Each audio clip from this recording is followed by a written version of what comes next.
Hebrew పత్రిక 3వ అధ్యాయము 1వ వచనాన్ని మనము చదువుకుందాం. తొందరగా 5-10 నిమిషాలు వాక్యము ధ్యానించి మనం త్వరగా వాక్య ధ్యానమును జరిగించుకొని క్లుప్తముగా ఈ ఆరాధన కూటాన్ని జరిగించుకుందాం.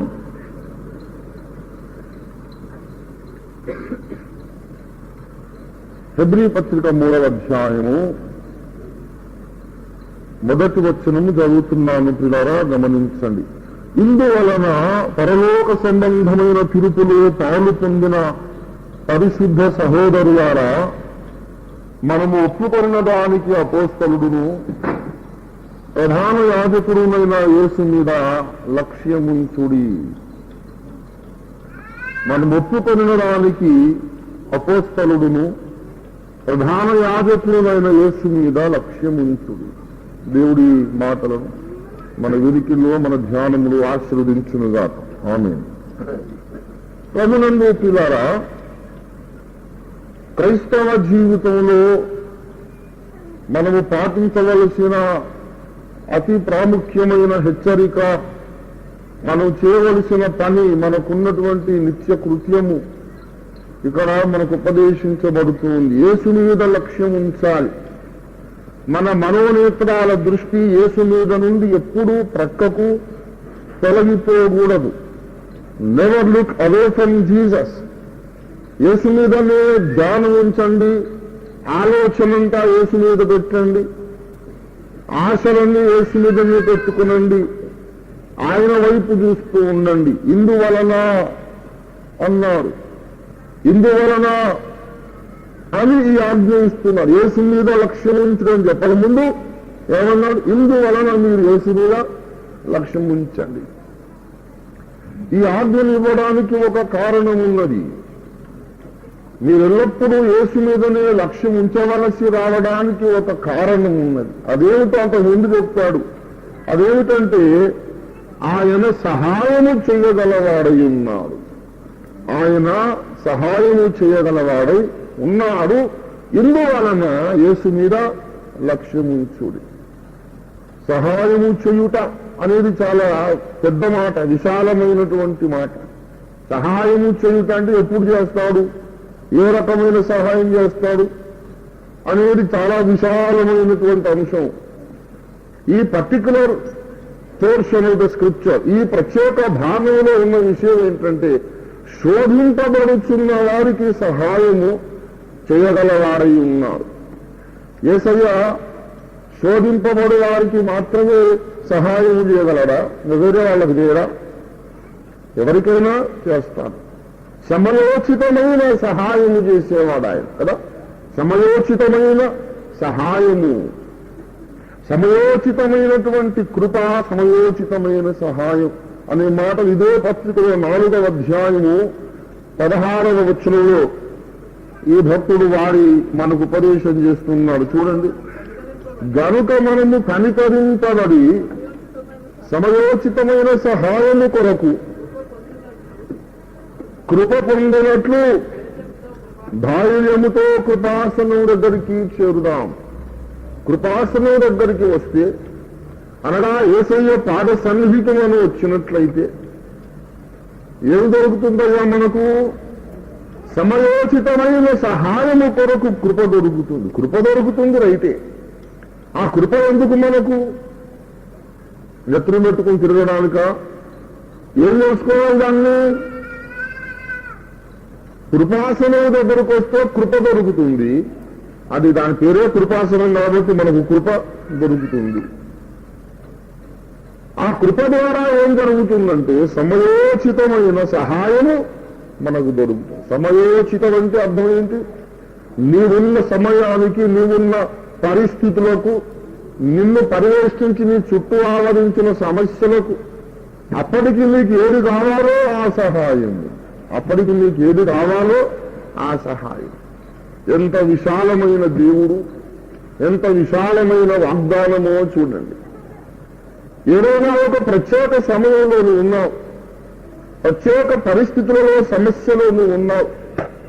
దేవుడు ఈ సమయంలో నాకు సహాయం చేయలేడు ఈ పరిస్థితి చాలా గడ్డు పరిస్థితి. ఇది చాలా కష్టమైనటువంటిది. ఇప్పుడు దేవుడు ఏం చేయలే పాపం అనుకోవడానికి అవకాశము లేదు. What ever is your problem and situation, నీ పరిస్థితి ఏదైనా ఎటువంటిదైనా అక్కడ దేవుడు మీకు సహాయము చేయగల సమర్థుడై ఉన్నాడు, సహాయము చెయ్యగలవాడై ఉన్నాడు. సహాయము చెయ్యగలవాడంటే అర్థం ఏంటంటే సహాయము చేయుటకు శక్తి కలిగిన వాడు, సహాయము చేయుటకు సమర్థుడై ఉన్నారు. దేవునికి స్తుతి కలుగును గాక. ప్రభునందు ప్రియులారా, ఆయన సహాయము అన్ని పరిస్థితులలోనూ చేయగలడు. ప్రత్యేకంగా శోధింపబడు వారికి సహాయం. ఇక్కడ మన మూల వాక్యంలో ఉన్నది ఏంటంటే శోధింపబడుచున్న వారికి ఆయన సహాయము చేయగలవాడు కనుక ఆయన మీదనే మీరు లక్ష్యము ఉంచండి. శోధింపబడుటనగా పాపము చెయ్యవలెనని ప్రేరేపించబడుట. శోధింపబడుటనగా దేవుని ఆజ్ఞలను ఉల్లంఘించవలెనని ప్రేరేపించబడుట. శోధనంటే అది. శోధనంటే అది. కొంతమంది ప్రతి కష్టాన్ని శోధన అంటారు. కష్టాలన్నీ శోధనలు కావు. శోధించడానికి కష్టాలు రావచ్చు, శోధించడానికి కష్టాలు రావచ్చు. దాని కష్టములన్నీ శోధనలు కావు. శోధన అనేది శోధకుడు తెచ్చిపెడతాడు. ఏం చేస్తాడు? దేవునికి వ్యతిరేకముగా నిన్ను నడవాలని నిన్ను ప్రేరేపించడానికి వాడు తెచ్చే ఆ యొక్క మానసికమైన ఒత్తిడి పేరు శోధన. ఒక ప్రత్యేకమైన ఒత్తిడిలో ఉన్నప్పుడు దేవుని ఆజ్ఞని ప్రక్కన పెట్టి నేను ఇలా చేద్దాం అని ఒక వ్యతిరేకమైనటువంటి ప్రేరేపణ వస్తూ ఉంటుంది. దాని పేరు శోధన. పిల్లరా, ఎప్పుడైతే పాపము చేయవలనన్న ప్రేరేపణ నీకు బహుబలంగా కలుగుతున్నదో అప్పుడు దేవుడు నీకు సహాయం చేయగలరు. యేసయ్య నీకు సహాయం చేయగలరు. చేయకుండా ఉండడానికి సహాయం చేస్తాడు. ఆ శోధకుణ్ణి తరిమి కొట్టడానికి సహాయం చేస్తాడు. ఆ శోధనను నీ మనస్సులో నుండి తీసేయడానికి సహాయం చేయ సమర్థుడు. కనుక ఆయన మీద మీరు లక్ష్యం ఉంచండి. శోధన సమయములో యేసు మీద లక్ష్యం ఉంచండి. శోధన సమయములో మాత్రమే కాదు, సర్వకాల సర్వావస్థలలో, అంటే అన్ని సమయములలోనూ అన్ని పరిస్థితులలోనూ మనము ఆయన మీదనే లక్ష్యము ఉంచాలి. హెబ్రీ పత్రిక 12వ అధ్యాయం మొదటి 2 వచనాలలో ఇదే మాట చెప్పబడి ఉంది కదా. ఇంత గొప్ప సాక్షి సమూహము మేఘము వలె మనల్ని ఆవరించి ఉన్నది కాబట్టి మనము కూడా ప్రతి భారమును సులువుగా చిక్కులబెట్టు ప్రతి పాపమును విడిచిపెట్టి విశ్వాసమునకు కర్తయు దాన్ని కొనసాగించువాడైనా యేసు వైపు చూచుచూ పందమందు ఓపికతో పరిగెత్తుదాం. యేసు వైపు చూచుచూ పరిగెత్తుదాం. ఎందుకు ఈ హెచ్చరిక ఇవ్వబడిందంటే అప్పుడప్పుడు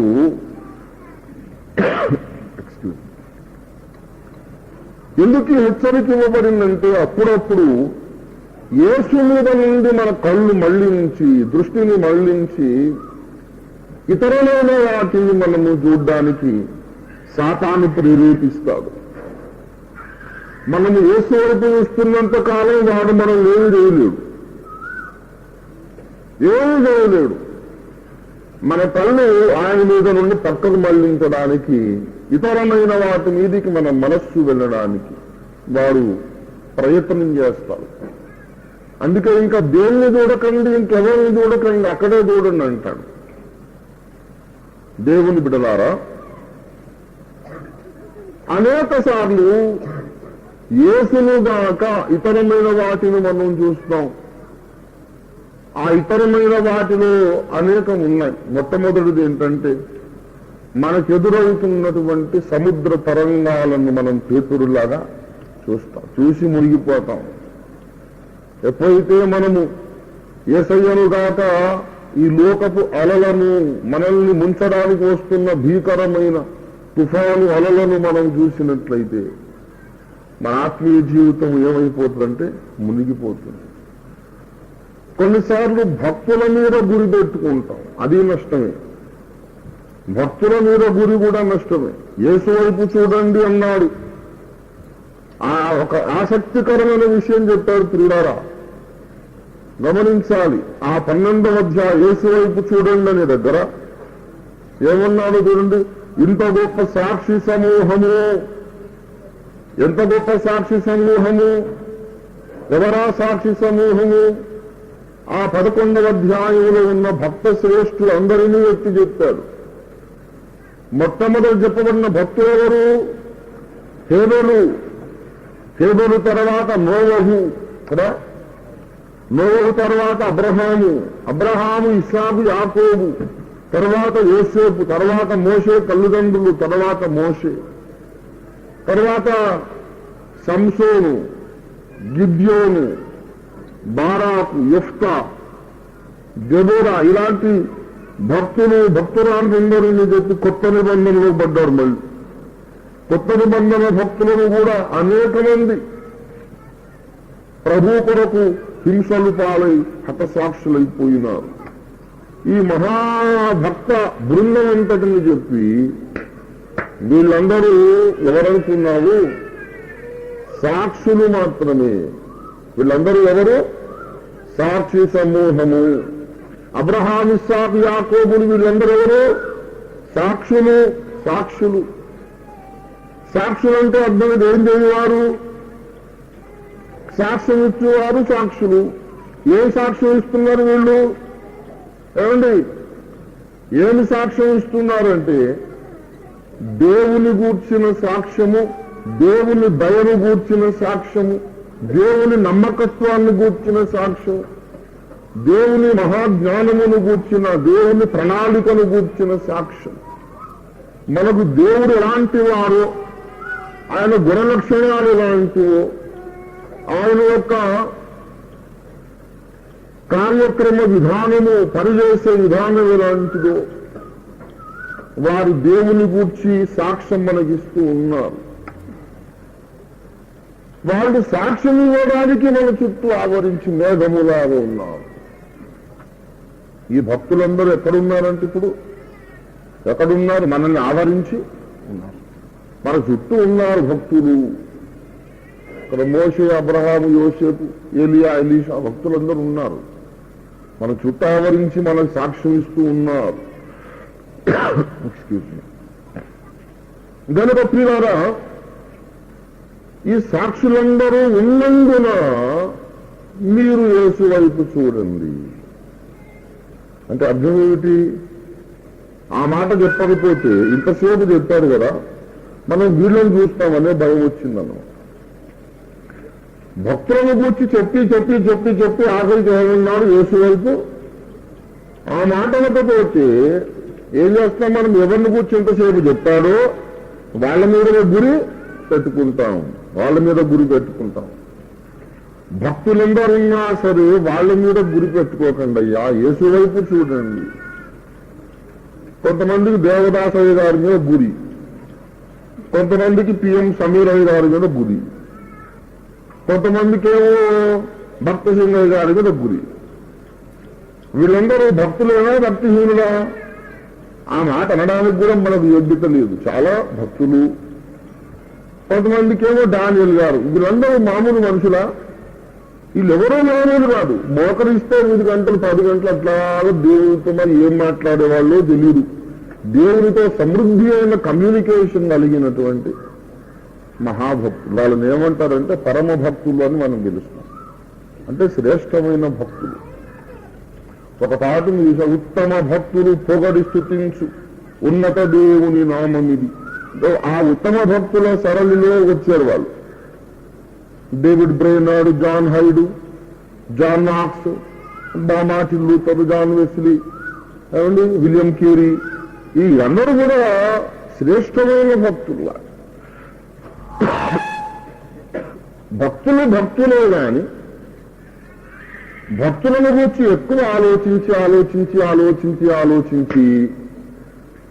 కళ్ళు యేసు మీద నుండి తొలగిపోయి ఇళ్ల మీదకి వచ్చినాయి అనుకో, దానివల్ల ఏం జరుగుతుంది? మనకు నష్టమే గాని మనకు క్షేమాభివృద్ధి కలుగరు. భక్తులు మనకు కావాలి, భక్తులలో నుండి మనం ఎంతో నేర్చుకుంటాము. దాని మీ గురి మాత్రం యేసు మీదనే ఉంచండి. ఏం చెప్పాను? లోకపు సముద్ర అలలను చూడద్దు, లోకములోని పరిస్థితులను చూడద్దు. భక్తుల మీద కూడా అతిగా గురి మంచిది కాదు. ఈ రోజుల్లో పరిశుద్ధాత్మ దేవుడు మాట్లాడుతున్నాడనే ప్రవచనాలు పోయి కొంతమంది ప్రార్థన చేస్తుంటే ఇదిగో నేను దేవదాసయ్య గారి ఆత్మను మాట్లాడుతున్నానని ప్రవచనాలు వస్తుంది. నిజంగా ఇది కల్పన కాదు.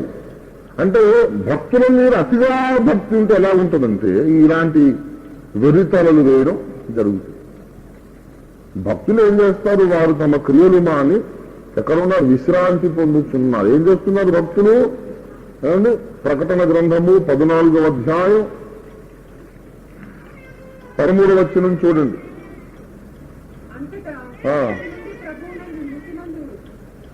ఇప్పటి నుండి ప్రభువునందు మృతులు పరలోకము నుండి ఒక స్వరం ఏం చెబుతోంది? ప్రభువునందు మృతులు ధన్యులు. నిజమే, వారు తమ ప్రయాసములు మాని ఆర్థికది విశ్రాంతి పొందుదురు. ప్రభునందు గొప్ప సేవ చేసి మరణించిన భక్తులందరూ ఇప్పుడు ఏం చేస్తున్నారు? నిర్మనిసి స్థాపించిన డానియల్ గారు, ఇండియా పెంతుకోస్తు స్థాపించినటువంటి పిఎం సమేలయ్య గారు, భక్తి గారు ఏం చేస్తున్నారు? విశ్రాంతి పొందుతున్నారు. తమ ప్రయాసములు మాని విశ్రాంతి. దేవదాసయ్య గారు ఏం చేస్తున్నారు? ఇప్పుడు ఆయన మళ్ళా డ్యూటీ చేస్తున్నారు అనుకోండి, మళ్ళా సంఘాలన్నీ తిరిగి చేసి ఇక్కడ మనం అందరం చేసే తప్పులు పాపాలు పనికి వాళ్ళ పనులన్నీ చేస్తున్నాం అనుకోండి, అయ్యగారికి విశ్రాంతి ఉండదు. నా పేరు చెప్పుకొని మీరు ఇట్లాంటి పనులు చేస్తున్నారు ఏమిటి అని కోపంతో మండి పడతారు. ఇక విశ్రాంతి అనేది ఉండదు.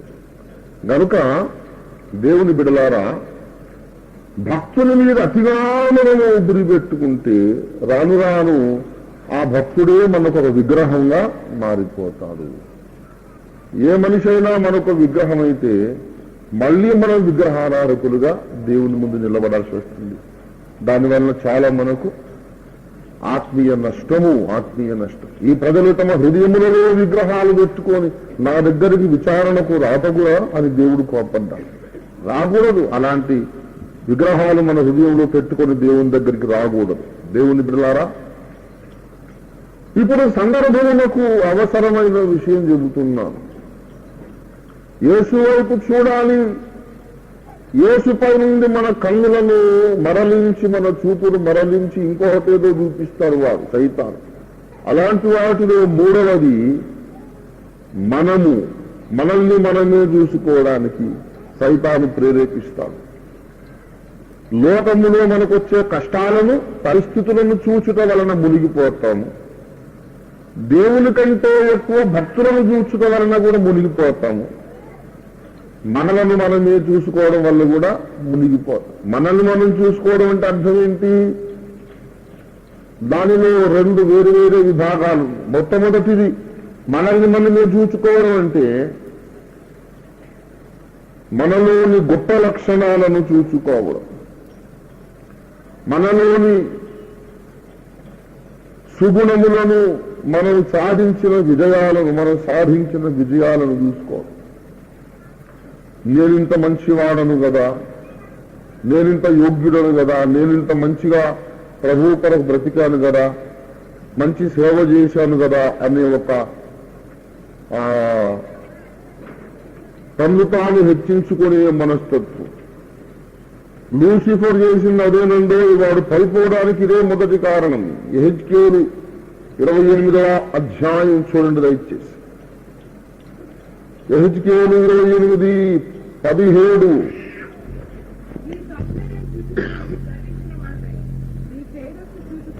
నీ సౌందర్యము చూచుకొని నీవు గర్వించిన వాడవై నీ సౌందర్యాన్ని చూసుకున్నావు. ఇది కొన్నిసార్లు మనం అందరం చేసే పొరపాటు. తమ్ముడు లోపల ప్లేస్ ఉంది, you can come in side. ఆ బయట ఉన్న వాళ్ళు లోపలికి కొత్తసారి లూసిఫరు పడిపోవడానికి ఆ తేజో నక్షత్రమైనటువంటి అభిషేకించబడిన కెరూబు పడిపోవడానికి, పతనం కావడానికి కారణం ఏమిటంటే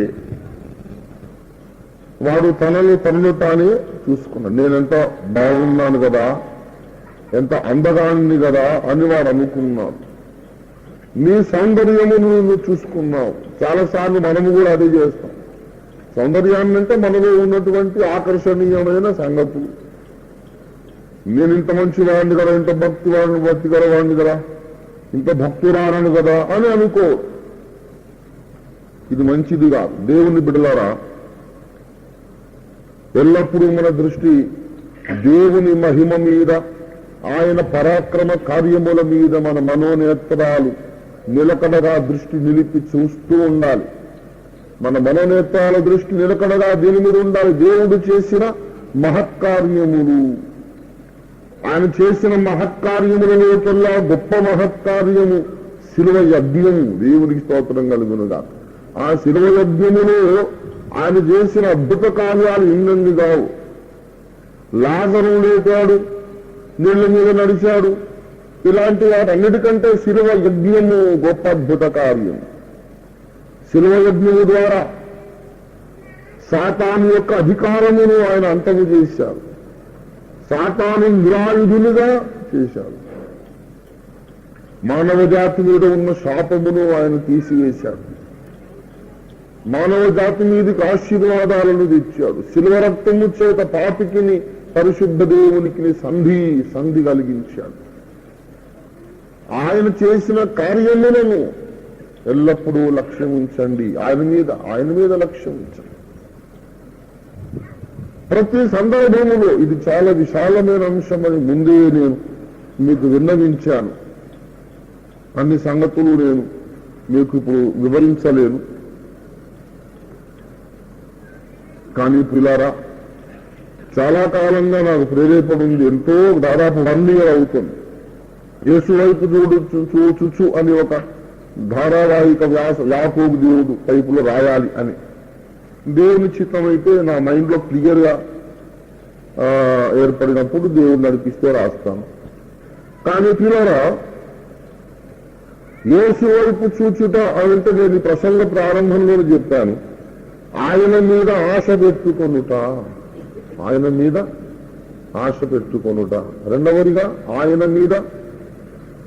ఆయనలో నుండి సహాయము కొరకు ఎదురు చూచుట, ఆయన మీద ఆధారపడుట. యేసు వైపు లక్ష్యం ఉంచడం అంటే ఇది అర్థం. దేవుని బిడ్డలారా, ఒక మాట గమనించండి.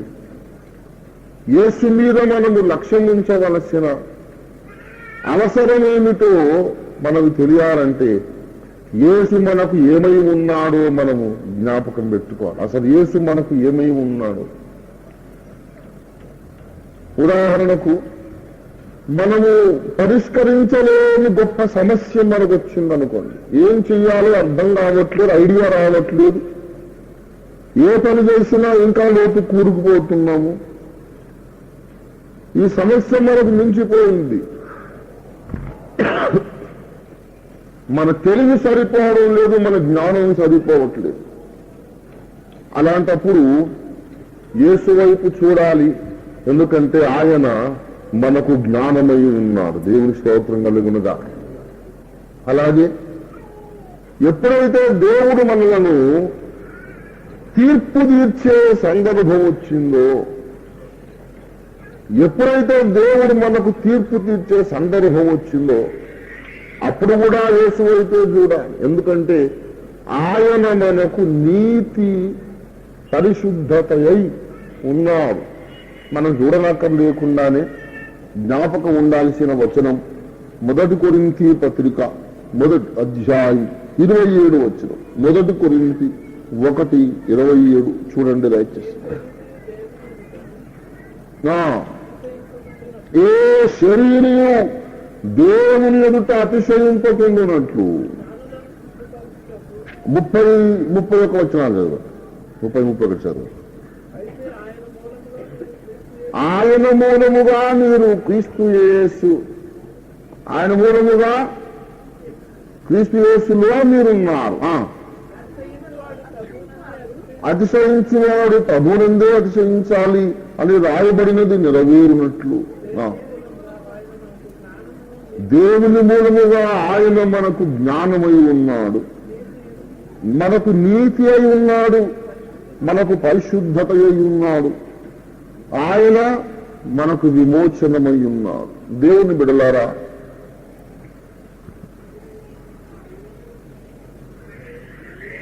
దేవుడు ఎప్పుడైనా వచ్చి మన దగ్గరకు వచ్చి నీ నీతి ఎక్కడా అని అడిగాడు అనుకునే, నీ నీతి సంగతి చెప్పరా, నీ బ్రతుకేమిటి, నువ్వేమిటి, నీ నీతి ఎంత అని అడిగాడు అనుకోండి. అప్పుడు మనం ఏం చేస్తాం? Where is your righteousness? నిన్ను పరీక్షిస్తాను రా, నీ నీతి ఎక్కడా, ఏదిరా నీ నీతి, నీ నీతి వస్త్రం ఎక్కడ అని అడిగాడు అనుకోండి. మనం చేసేది ఏమిటంటే మన లోపల మనం వెతుక్కుంటా ఉంటాం. అవును కదా, నీతి ఎక్కడా, అవును కొంచెం ఆగు ప్రభు, వెతికి ఎక్కడో నీకు కనుమరుగైంది, ఎక్కడో దాచిపెట్టుకున్నా, పారేసుకున్నాను, మిస్ప్లేస్ అయిపోయింది, నీతి అడిగావు కదా, కొద్దిగా తీసుకొస్తా అని మనం ఇంట్లో పోయి ఇల్లంతా కలయి తిరిగి మంచి బెడ్ లేపు చూసి, మంచి కింద చూసి, జేబులు తడుముకొని, బీరువా తీసి చూసి, ఎదబ్బా నా నీతి ఎక్కడికి పోయినట్టుంది. నీ లోపల నేను రోజంతా బ్రతుకంతా వెతికినా నీతి దొరకరు. There is no righteousness in yourself. నీ రోజంతా వెతుకు, బ్రతుకంతా వెతుకు, నీ లోపల నీతి అనేది నీకు కనపడదు. ఒకవేళ ఏమన్నా కాస్త మంచి నీలో ఉన్నా, అది నీకు దొరికినా, నువ్వు పట్టుకొచ్చి చేసేకి ఇచ్చినా, ఇది ఈ మురికి బట్టలు ఇచ్చేది ఇట్లా అంటాడు ఆయన. ఎవరా నీతి వస్త్రం తీసుకురమ్మంటే మురికి బట్టలు తెచ్చేది, మరి భాగ్యరా తెల్లని బట్టలు లేవా అంటారు. మన నీతి క్రియలన్నీ మురికి గుడ్డల వలె ఆయన. నీతి ఎక్కడా అని దేవుడు అడిగినప్పుడు మన కన్నులు యేసయ్య మీద ఉండాలి. అడుగో నా నీతి అని దేవునికి స్తోత్రం కలిగి ఉన్నాడు. ఆయనే నా నీతి. నా స్తుతి పలికించుమయా అనే పాటలో నేను ఆ ప్రార్థన, ఆ స్తుతి నేను రాశాను, జ్ఞాపకం ఉందా మీకు? నా నీతియును విమోచన నీవే, నా జ్ఞానము నా తేజము నీవే. దేవుని బిడ్డలారా, యేసుగాక మనకు వేరే నీతి లేదు. యేసు బయట మనము నీతిమంతులో కాదు. దేవుని ముందుకు వచ్చి నిలబడినప్పుడు ఆయన మీదనే మన లక్ష్యం ఉండాలి. అది మనకు నేర్పించడానికి దేవుడు అనేక శోధనలు మనకు రాణిస్తాడు. శోధనలు ఎందుకు రాణిస్తాడంటే నీలో నీవు ఎంత మాత్రమే నీతిమంతుడివి కాదు, అది నీకు తెలియాలి. రక్షింపబడిన కొత్తలో మనం ఒక భ్రమలో ఉంటాం. రక్షింపబడిన కొత్తలో ఒక భ్రమలో ఉంటాం. ఏంటంటే ఏనాటికైనా నేను నా నీతి చేత దేవుని మెప్పించగలను అనే భ్రమ. ఇప్పుడు కొత్తగా జన్మించాను, కొత్తగా రక్షింపబడ్డాను కనుక బలం చాలడం లేదు. కొంచెం బలవంతులయ్యాక నేను నా నీతితో దేవుణ్ణి మెప్పించగలను. ఇప్పుడు చిన్నవాడిని పాలు తాగుతున్నాను కాబట్టి నేను తప్పులు చేస్తున్నాను. రేపు పొద్దున నేను బాగా బలం వచ్చాక యేసయ్య సహాయం లేకుండా నా అంతటా నేనే బలవంతుడనై పరిశుద్ధుడనై దేవుని చేత సహభాషలు ఇప్పించుకుంటాను అనే భ్రమ. ఇక్కడ 27వ వచనంలో ఏమన్నారంటే ఏ శరీరయు దేవుని ఎదుట అతిశయించకూడదు. 30లో ఏమన్నాడు? అతిశయించేవాడు ప్రభువునందే అతిశయించాలి. ఏ శరీరికి దేవుడు ఆ ఛాన్స్ ఇవ్వడు. అది మనం గ్రహించడానికి 30 ఏళ్ళు 40 ఏళ్ళు అవుతుంది. దేవునికి కావలసింది ఏంటంటే దేవుని ముందు నువ్వు హాయిగా నడుముని చేతులు వేసుకొని సగర్వంగా నిలబడి, చూసావా ఇంత పరిశుద్ధంగా నేనున్నాను అనడానికి నీకు అవకాశం అని ఇవ్వడు. ఎందుకంటే అలా చూసుకొని చెడిపోయినోడే సైతాను. నీ సౌందర్యమును చూసుకొని నువ్వు గర్వించి నువ్వు చెడిపోయావు అంటావు. మరి పరిశుద్ధంగా ఉండద్దా? ఉండాలి. ఉండాలి కానీ పరిశుద్ధంగా ఉండాలి కానీ గర్వించొద్దు.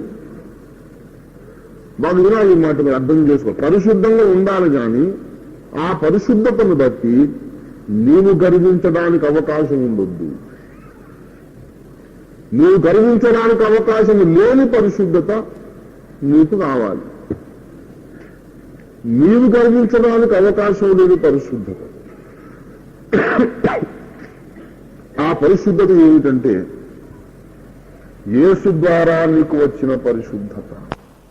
నీకు కావలసి వచ్చినప్పుడు యేసయ్య మీదనే దృష్టి నిలపాలి.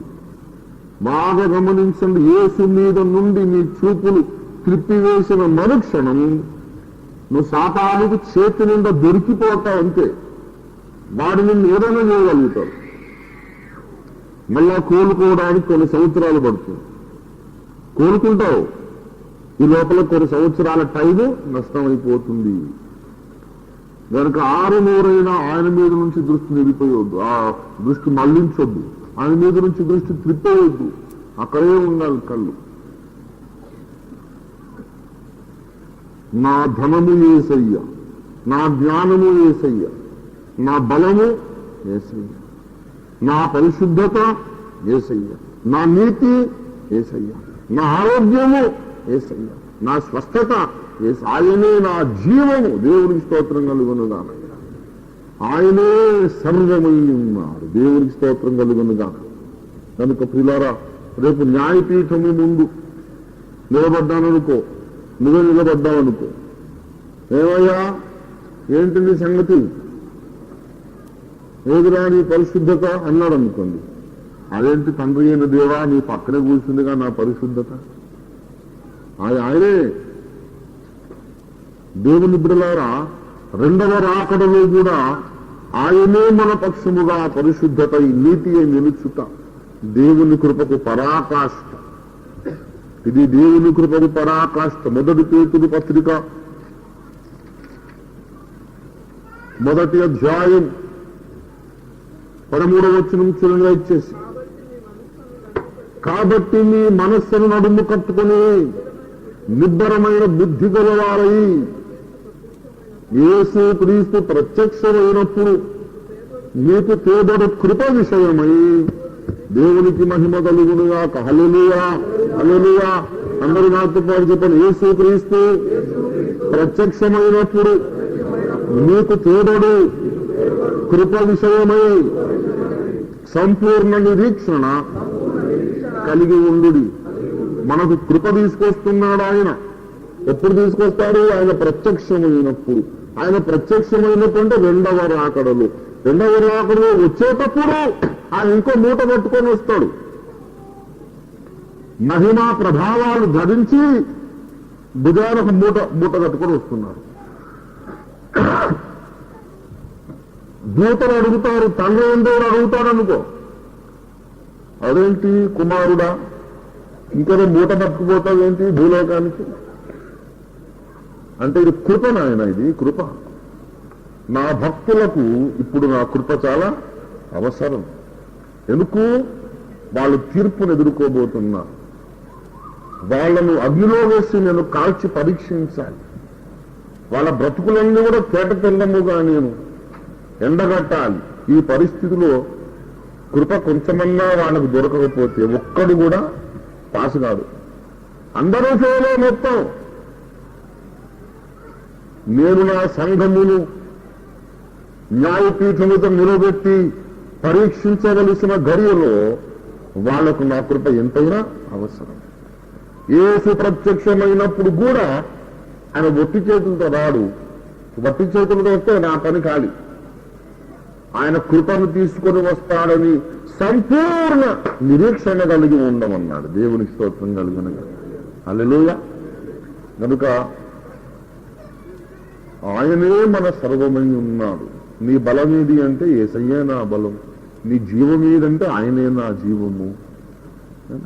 ఆయనలో నా జీవము దాచబడి, ఆయనే మన కోట, మన కొండ. జానపద కథల్లో కొంతమంది మాంత్రికులు ఎంత యుద్ధం చేస్తున్నా సరే వాడు పొడుస్తా ఉన్న కొద్ది మళ్ళీ లేచి నిలబడతాడు, చచ్చిపోడు. చేయి నరికేస్తే మళ్ళీ చేయి మొలుచుకో, తలకాయ నరికేస్తే మళ్ళీ తట్టుకుంటాడు, మళ్ళా పింగ్ మన లేచి నిలబడతాడు. వీడు ఎంత చేసినా చచ్చిపోవట్లేదు. ఏంట్రా బాబు అంటే వీడి ప్రాణము ఎక్కడో ఇక్కడ వీరి లోపల లేదు. వీరి ప్రాణము 7 సముద్రాలకు అవతల ఒక పంజరంలో చిలుక ఉంది, చిలుక లోపల వీరి ప్రాణము దాగి ఉంది. మరి వీరు చంపాలంటే వీళ్ళు బతికితే సాయం కాదు, ఆ చిలుక బతుకున్నంత వీడు బ్రతికే ఉంటాం. మరి ఎట్లా అంటే ఆ 7 సముద్రాలకు అవతల పోవాలి, పోయి అక్కడ చిలుక యొక్క కంఠము గొంతు ముళ్ళు చంపేస్తే వీడు ఇక్కడ చచ్చిపోతాడు. అలాగే మన ప్రాణం మన లోపల లేదు. మన జీవం ఎక్కడ ఉందంటే ఆకాశ మహాకాశముల కవతల ఆకాశ మండలములన్నిటికంటే మరి పైన తండ్రి అయిన దేవుడి కుడి పార్శ్వమును కూర్చున్నటువంటి క్రీస్తునాథుని లోపల నా జీవము నీ జీవము దాచబడి ఉన్నది. దేవుని స్తోత్రం కలిగి ఉన్నదా. ఎవరన్నా నన్ను ఏమన్నా చేయాలంటే వారు ఏం చేయాలి? ఆకాశ మండలములన్నీ దాటి తండ్రి అయిన దేవుని కుడిపార్శ్వమునున్న యేసయ్య గొంతు నిలుమగలిగితే నేను ఇక్కడ ఏమైనా అయిపోతా. ఎవరికైనా దమ్ముందా? అరే కోయి కూర్చునే కరసక్క అక్కడికి పోయి 6 పీకలు ఊరుకుంటారా? ఒక్క కనుచూపు సీరియస్ గా చూస్తే వాళ్ళ దగ్గరని భస్మం బూడిదై ఏంటంటే వెతికితే అడ్రస్ దొరకకుండా ఉంటారు. అగ్నిజ్వాల వంటి నేత్రాలతో అట్లా చూశారంటే సీరియస్ గా చాలు, వాడు అప్పటికే భస్మమై బూడిదైపోతాడు. గనుక యేసు లోపల మనము దాచబడి ఉన్నాము. ఆయనే మన కోటగా ఉన్నాడు. దేవుని స్తోత్రం కలిగి ఉన్నాడు.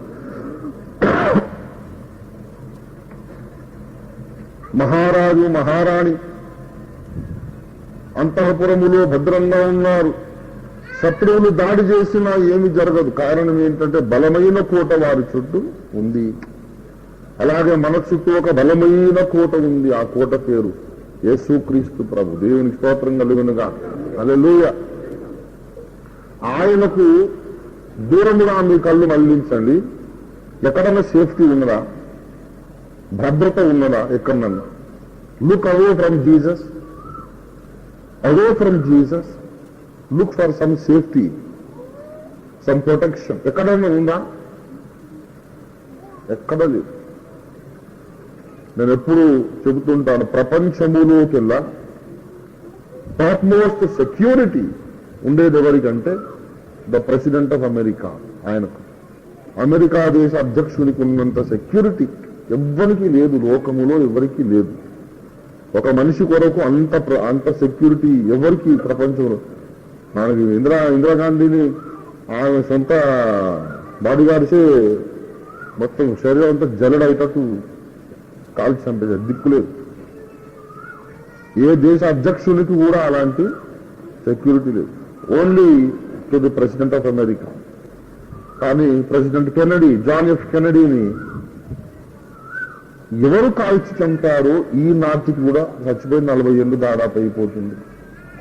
Even today we do not know who killed John F Kennedy. American గూఢచారి శాఖ, ఇంటెలిజెన్స్ శాఖకు ఇది పెద్ద అవమానం అన్నమాట. 50 ఏళ్ళ బట్టి వెతుకుతూనే ఉన్నారు వాడెవడో ఏమో ఏం సంగతి. దేవుని బిడలారా, ఎక్కడ సేఫ్టీ ఉన్నది? ఎక్కడ సేఫ్టీ ఉన్నది? చంద్రబాబు నాయుడు గారు అప్పుడు ముఖ్యమంత్రిగా ఉన్నప్పుడు ఆయనకు ముందు అప్పటికి ఇప్పటికి జామర్ ఒకటి ఉంటుంది. జామర్ అంటే అర్థం ఏంటంటే ఒక ట్రక్ లాగా ఉంటుంది, ఆయన కారు ముందు పోతా ఉంటుంది. భూమి లోపల ఎక్కడైనా కూడా మందు పాత్రలు ఉంటే ఇది ఆ మందు పాత్ర సర్క్యూట్రీ పని చేయకుండా చేసేస్తుంది. ఈ జామర్ పోయిన తర్వాత వెనక సీఎం కారు పోతుంది అనమాట. వీళ్ళు ఇంకా 4-5 కిలోమీటర్లు ముందుకు పోయినాకనే ఇది పేలుతుంది. ఇది వాళ్ళ వీళ్ళు అక్కడ ఉన్నప్పుడు అది పేలదు అన్నమాట. పేలకుండా జామ్ చేసేస్తుంది. ట్రాఫిక్ జామ్ అయినట్టు ఆ సర్క్యూట్రీ జామ్ అయిపోతుంది. సో జామర్ ఒకటి ఉంది. ఇప్పటికి కూడా ఆయన ప్రతిపక్ష నాయకుడు అయినా నక్సలైట్ హిట్ లిస్ట్ లో ఉన్నారు కాబట్టి ఇప్పటికీ జామర్ ఆయనకి ఇచ్చారు వైఎస్ రాజశేఖర రెడ్డి గారు. అసలు సీఎంకు లేదు జామర్, ఎందుకంటే ఆయన హిట్ లిస్ట్ లో లేడు. YS Rajasekhara Reddy hit list లో లేడు కాబట్టి ఆయనకు జామర్ లేదు. చంద్రబాబు నాయుడుకు ఉంది జామర్. సో ఆయన అంత టాప్ సెక్యూరిటీ పెట్టుకొని పోతే అలిపిరిలో ఏముంది? దేవుడు ఏదో కరుణించి కాపాడేది కానీ లేకుంటే నజ్జునకు వెళ్ళిపోయిన అసలు. ఇంకా వరకు 6-7 మందు పాత్రలు ఉన్నాయట. వాళ్ళు ఎందుకు వదిలేశారంటే అయిపోయాడు అనుకొని వదిలేశారు, కానీ లక్కీగా బతికిపోయాడు. కాకపోతే ఇంకా 6-7 వెనక కూడా వాళ్ళు పేల్చేస్తే మొత్తం అయిపోనమాట. అయిపోయాడు ఎక్స్పెక్ట్ చేసి వెళ్ళిపోయారు అక్కడి నుంచి. చూస్తే పొద్దున బతుకున్నామని పేపర్లు వచ్చాయి. అది అదే ఇంకా 4 తెలిస్తే బాగున్నా అనుకున్నారు. అంటే ఎవరు మనకు సెక్యూరిటీ? ఎవరు సెక్యూరిటీ? ఏసై ఒకరే మనకు సెక్యూరిటీ. దేవుని స్తోత్రం కలిగింది. ఆయనే మన కోట, మన కొండయ్య ఉన్నాడు. ఆయనే మన జ్ఞానమై ఉన్నాడు. ప్రతి పరిస్థితిలోనూ ఆయన మీదనే నేత్రాలు నిలపాలి. క్షేమం ఎవరు? 16వ కీర్తన 2వ వచనం చూడండి దయచేసి. మన క్షేమం ఎవరు? నీవే నా ప్రభుడవు, నీకంటే నాకు క్షేమాధారము ఏదియూ లేదని యెహోవాతో నేను మనవి చేసేదను. నీవే నాకు ప్రభుడవు, నీకంటే నాకు క్షేమాధారము ఏదియూ లేదు. దేవుని బిడ్డలారా, మన క్షేమాధారము యేసయ్య, మనకు జీవాధారము యేసయ్య.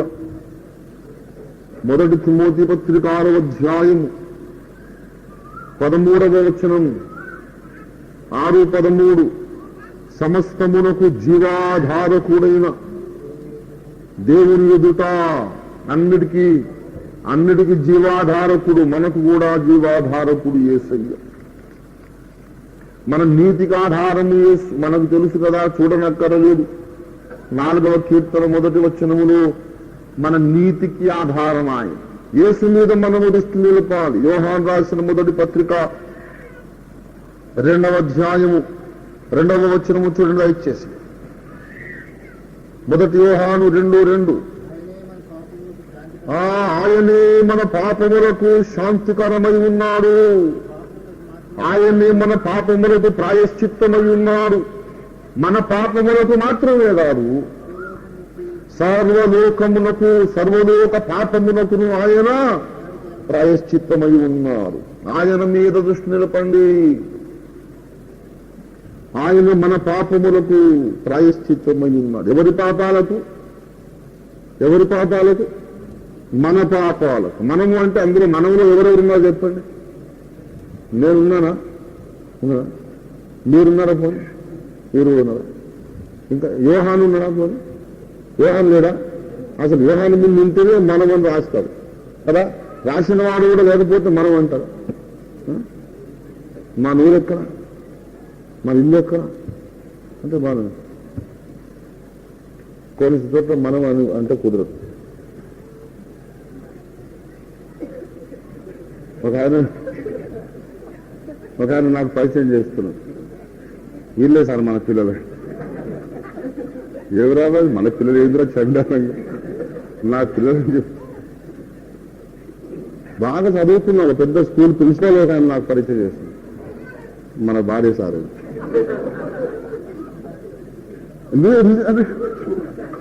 నిజంగా హరి ఆ కలకని చెప్తున్నాను.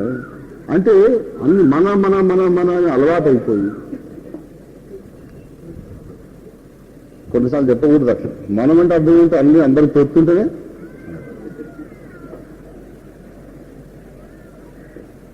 మన పాపములకు వ్యవహారం అన్నదంటే అర్థం ఏంటిది?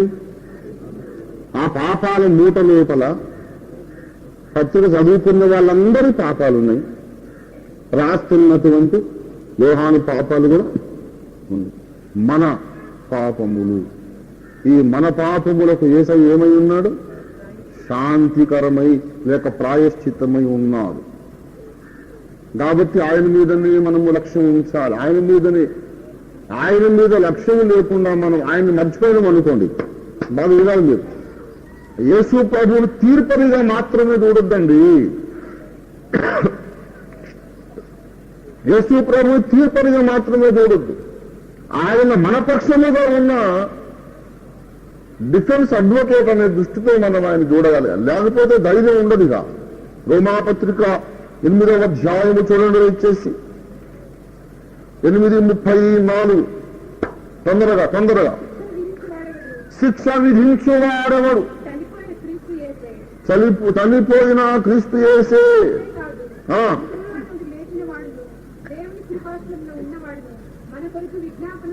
శిక్ష విధించువాడు ఎవడు చెప్పండి? యేసుక్రీస్తే.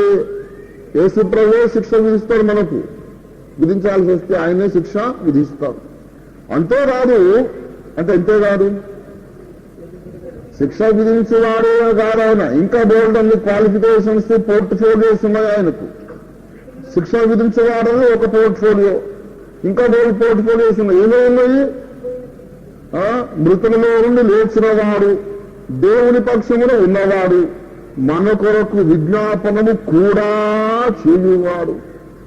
విజ్ఞాపనము కూడా అంటే ఏంటి? ఈవెన్ ఇంటర్సెషన్ ఫర్ అస్, అది కూడా చేస్తున్నాడు.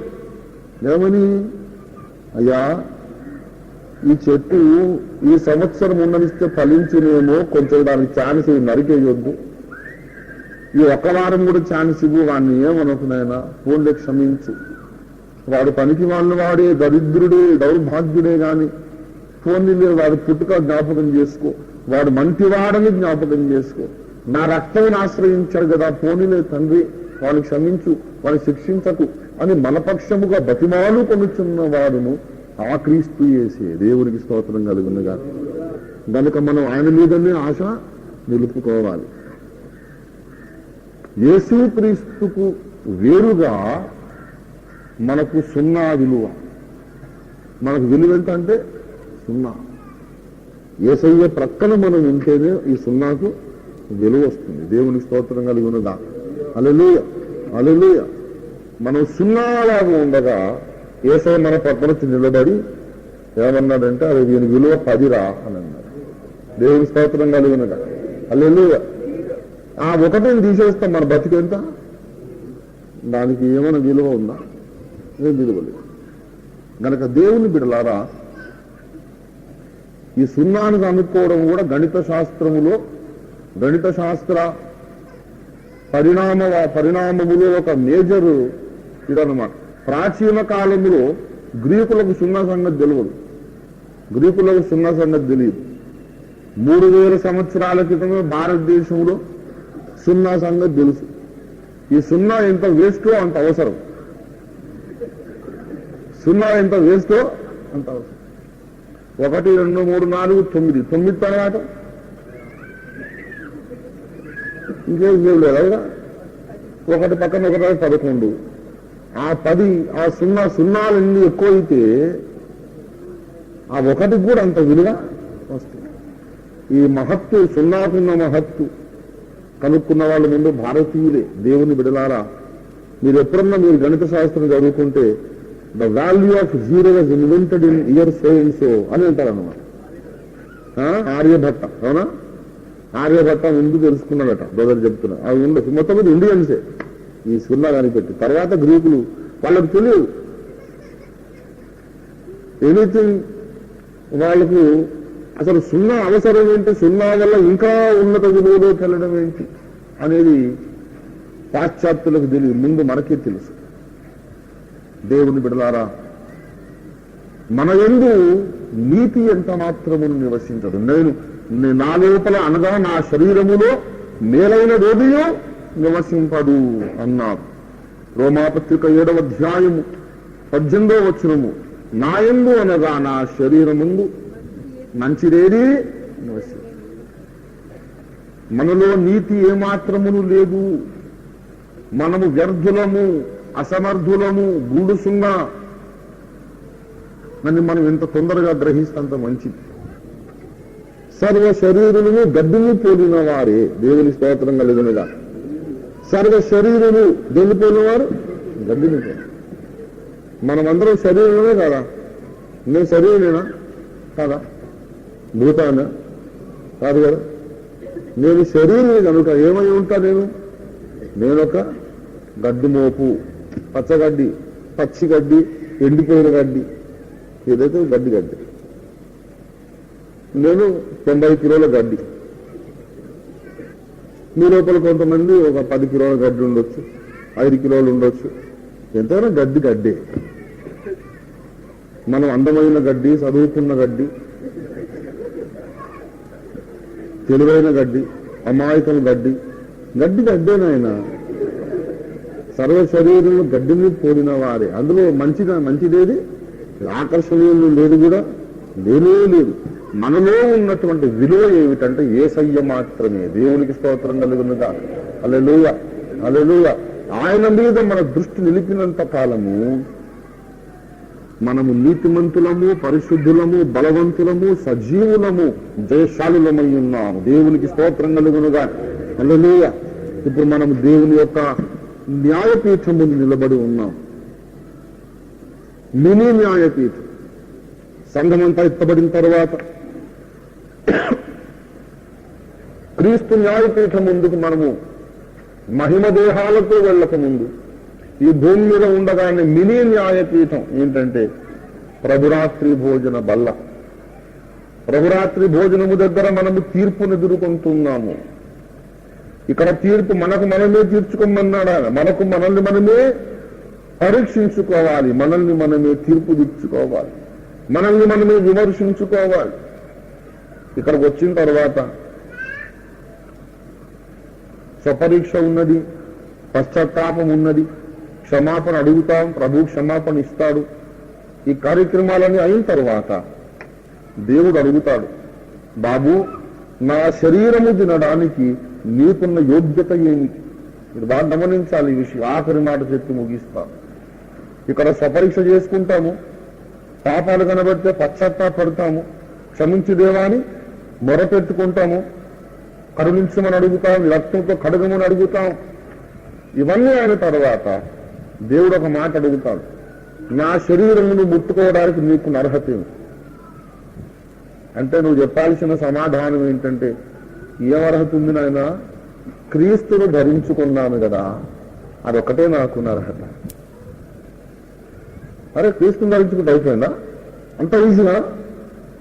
అవును తండ్రి, అతిశయించువాడు క్రీస్తునందు తప్ప మరి దేని ఎందును అతిశయించదన్నావు కదా. ఆయనే నాకు నీతి, నా జీవము, నా బలము, నా సర్వమని నువ్వు చెప్తావు కదా. ఆయనే నా జ్ఞానము కదా. కనుక యేసును నేను ధరించుకున్నాను, యేసును నేను కప్పుకున్నాను కనుక నేను అర్హుడని అనుకుంటున్నాను. ఎవరా చాలా తెలివి ఎక్కువైపోయి మాట్లాడుతున్నావు, ఎక్కడిది నాకు నీకు తెలివి ఎక్కడురా అన్నాడు. అంతే. ఆ తెలివి కూడా యేసయ్యేనా? ఆయన గెలిచావు, పోరా తినుపో, నా శరీరం తినుపో అంటాం. దేవుని స్తోత్రం కలిగింది కదా. ఆయన మీద ఆధారపడిన వాడు ఎన్నడూ సిగ్గునందడు అని లేఖనం చదివిస్తుంది. దేవుని స్తోత్రం కలిగిన కాక. కనుక సాతాను నీ మనస్సును బెంగతో, దిగులుతో, భయముతో నింపినప్పుడు వానికి జవాబు, సైతానా నీవు నన్ను బెదిరించడానికి అవకాశము లేదు, నేను బెదరను, ఎందుకంటే యెహోవా నాకు వెలుగును రక్షణయునై ఉన్నాడు, ఆయనే నా ప్రాణదుర్గము, నేను ఎవరికి భయపడను, ధైర్యముగా నేను దేవుని కృపాసనం దగ్గరికి చేరుతాను అని మనము వానికి సమాధానం ఇద్దాం. మనం మోకరించి ధైర్యముతో కృపాసనం దగ్గరకు వద్దాం. అందరం కూడా మనం కొద్దిసేపు ప్రార్థనా సమయం తీసుకుందాం, ప్రార్థన చేసుకుందాం. ఆదరణ యేసు నాకు దొరికాడు అనేది మన మనస్సుకు ఎంత చల్లని శాంతిని చేకూర్చే మాట. మన కొరకు మరణించి లేచిన యేసు, శిలువ మీద వేలాడి మన కొరకు వధింపబడిన యేసు, సమాధిలో పెట్టబడి 3వ నాడు మృత్యుంజయుడుగా లేచి వచ్చిన యేసు, ఆయనే మన పాపములకు శాంతికరమై ఉన్నాడు. ఏ సహోదరి సహోదరుడా, గడిచిన వారములో నీవేమైనా పాపము చేసావా? నీవేదైనా పాపం చేసినట్లయితే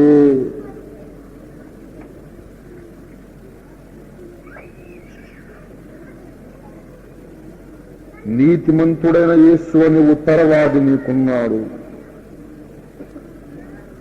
ఒకవేళ నీ శరీరముతో ఏ పాపము చేయలేదు, మనస్సులో కూడా ఏ పాపము నీవు తలంచలేదని నీ మనస్సాక్షి సాక్ష్యమిస్తున్నట్లయితే నీవు ధన్యుడవు, ధన్యురాలివి. మరి కొద్దిసేపట్లో మనము ప్రభు యొక్క శరీరాన్ని తినబోతున్నాం, ప్రభు రక్తాన్ని త్రాగబోతున్నాం. ఎవరైనా అయోగ్యముగా అపవిత్రతలో జీవించి ఎవరైనా తమ వస్త్రాలు ఇరుక్కోకుండా హృదయాన్ని కడుక్కోకుండా రహస్య పాపములో జీవిస్తూ ఎవరైనా ప్రభు శరీరాన్ని తింటే లేక ప్రభు రక్తాన్ని త్రాగితే అలాంటి వారికి శిక్షావిధి కలుగుతుంది. గనుక ప్రతి మనుషుడు తన్ను తాను పరీక్షించుకోవాలి.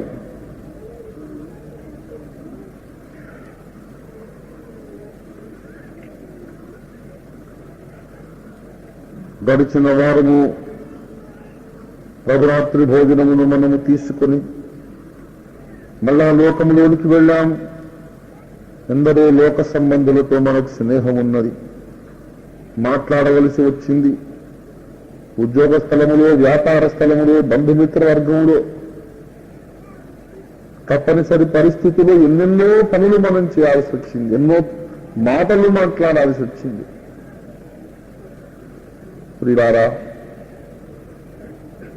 మనం చేసిన గత వారపు పనులలో, పలికిన మాటలలో దేవునికి దుఃఖకరమైనవి ఎక్కడైనా ఉన్నాయా?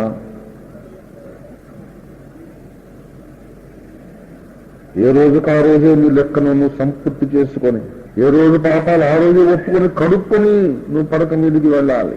అలా చేస్తుంటే ఇప్పుడు నీకు పెద్దగా పని ఉండదు, నీకు పెద్దగా పని ఉండదు, నీకు పెద్దగా పని ఉండదు, నీకు పెద్దగా పని ఉండదు, నీకు పెద్దగా పని ఉండదు, నీకు పెద్దగా పని ఉండదు, నీకు